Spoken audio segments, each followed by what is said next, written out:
Not only did he come to live where we live, but he also experienced temptation like we experienced temptation. Hebrews 2 verse 17 to 18 says, "Wherefore in all things it behooved him to be like unto his brethren, that he might be a merciful and faithful high priest in things pertaining to God, to make reconciliation for the sins of the people."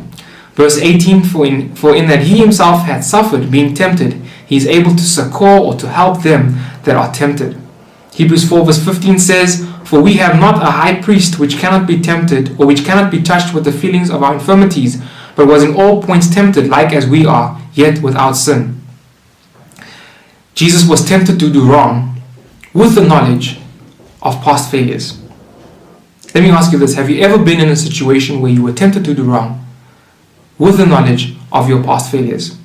Have you ever been tempted to do something, and when you arrive at this temptation, you know that previously I had fallen in this temptation, previously I have experienced this temptation and fallen into that temptation and actually committed this sin.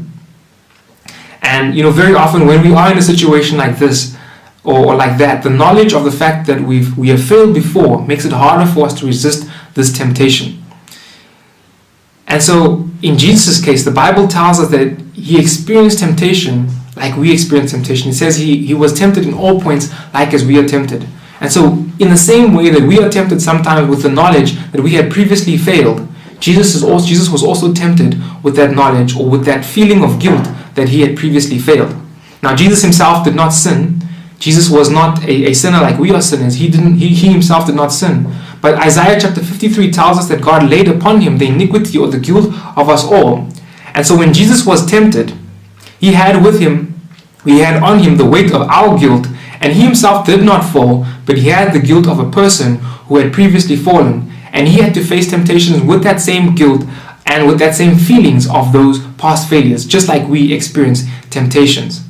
So Jesus came to be tempted just like we are tempted. He came to experience the struggles of life just like we experience the struggles of life. And the reason he did this, the reason why he was tempted even with experiencing the same guilt that we experience, he did this so that he could know what it feels like, and so that he could also help us in the times where we face temptation.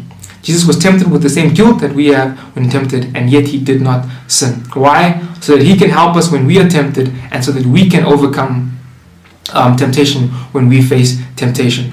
And so Jesus knows what we're going through.